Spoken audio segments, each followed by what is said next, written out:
Hello everyone, this is Kajri Mishra and just we talk about our today's topic.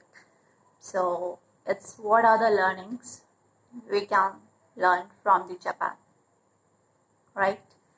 So today I'll tell you some learnings that we can learn from Japan, right? So let's let's move to the topic, right? So first learning is that have you listened about bounce back? Yeah, you can learn bounce back from the Japan because I think everybody knows very well that just you talk about floods, right? Or you can say storms, right? Floods, storms, you can say earthquakes, lot of things. Either you talk about any type of natural disaster, all happens in Japan, right? Mostly, frequently it happens in Japan, but still they recover very soon, right? Most other, you can say, natural disaster happens in Japan, still they recover very soon, right? They don't get lots of time to recover because you can say they are habitual of these type of things right now because it happens lots of times there, right? So that's why you can say we can learn, we can learn from them that we should not, you can say, take anything seriously, right? We should not think, we should not take anything seriously. Suppose that if something happens bad for us, right? Either you talk about any type of thing, suppose that your marks is not good in your examination, right? So what will happen if you will think after your result again and again about it? There is no response, you can say, there is no use of thinking about that thing, right? That what you can do right that time, nothing. So don't take seriously to anything, right? Because you know what, if you'll waste your time to think about your past, so you can destroy your future as well. So that's why instead of thinking about your past, you can think about your future. And you can do that only then if you will forget your past. Okay? So for that, you have to forget your past. So first thing is that you can say bounce back. Second thing you can learn from Japan, self-dependency, right? In Japan, just we talk about Japan's schools, right? In our, you can say, mostly in all the countries, right? There are lots of, you can say, just we talk about schools, right? So in every school, there are workers, and you can say there are workers and guards in every school, every hospitals, every company, whatever you talk about, everywhere there are, you can say, guards and workers. And just we talk about Japan's schools, so there nobody's work for, you can say, students. Still, you can say, except teachers. In Japan's school, there are only two people, not only two people, means two type of people, students and teachers. There were no workers, right? There are no workers in school. Every work, still you talk about, you can say, cleaning of your washrooms. And you can say, even they, you can say, there are some helpers who help, but they don't do anything for children, right? They teach to children that how to clean washroom, right? How to make food, because in Japan, some children, you can say, bring their food and some not, right? So they provide lunch also, but but their children make own self from them for them, right? And they clean their classrooms own self. Students clean their classrooms, clean their washrooms, everything they do own self, right? Nobody do for them. So that's why we can learn that self-dependency. You know what? We should do all the work, whatever your work you should do for yourself. Just we talk about only one thing. Suppose that you have take your lunch or dinner, maybe anything you can say, right? So instead of, you can say, instead of putting your, you can say, utensils, you can wash, because I mean normally it can be only plate and bowl normally, right? So you can do that thing own self, either you boy or girl, right? I'm not talking about any particular girl or boys. Anybody can do that, right? Because I mean it will help you in your future, right?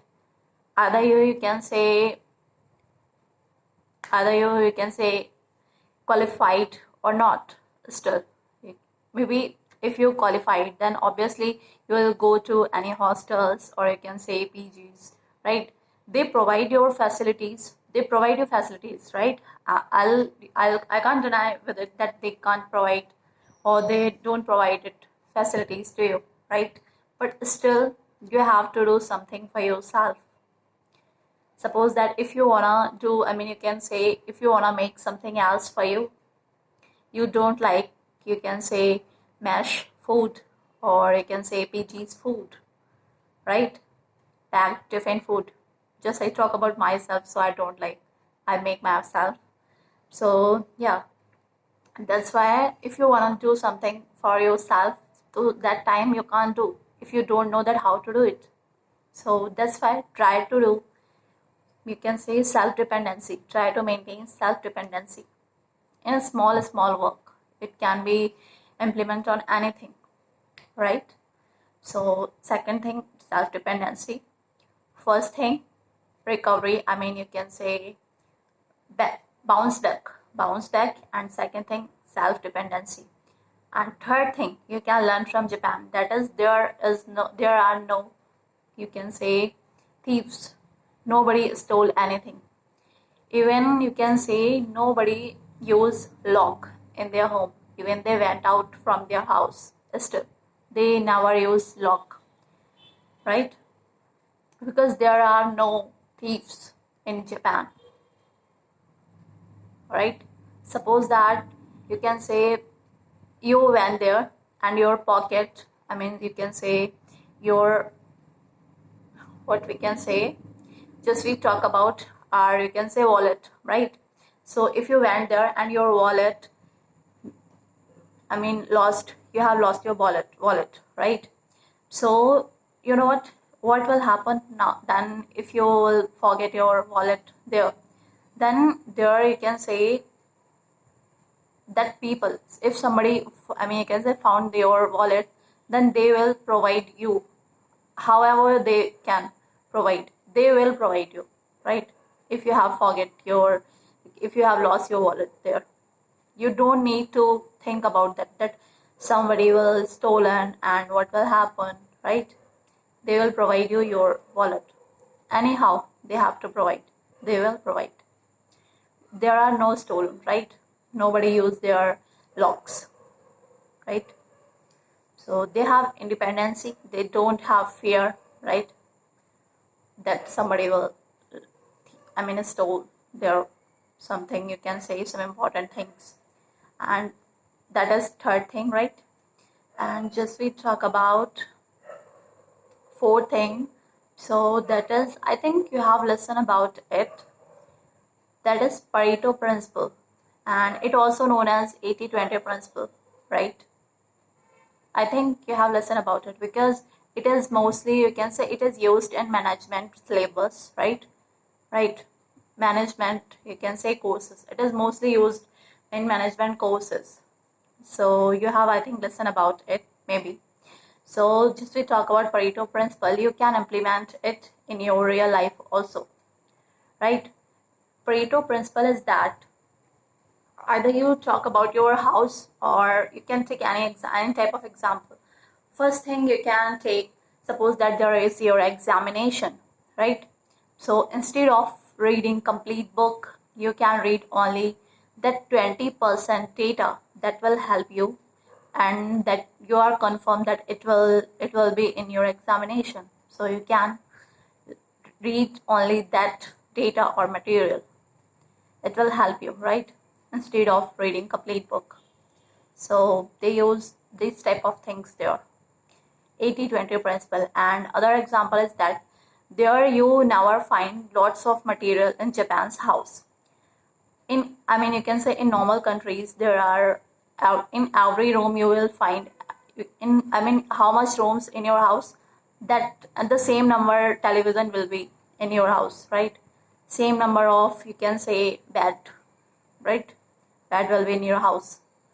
But just we talk about Japan, so they use only, you can say, few things, right? They don't use any furniture in their house, right? They don't use, you can say, any type of bed. They, instead of bed, they use folding material. You can say at the night they open it, right? Sleep, and then after in the morning they fold it and keep it in the corner. And instead of chairs, they use only cushions. Yeah, small stool, and they use only cushions. Except that they don't use any type of chairs or tables like that, right? And because you know what, you can say they are habitual also of this thing. But yeah, they are habitual because of their, you can say, problems, right?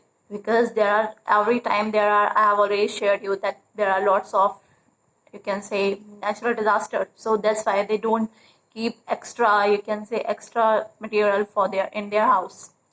So it is very good, right? Because if your house will be clean, so that time it will be very helpful for you. Suppose that if you wanna found something, right, and there are lots of material, you have to spend your lots of time to find that particular thing.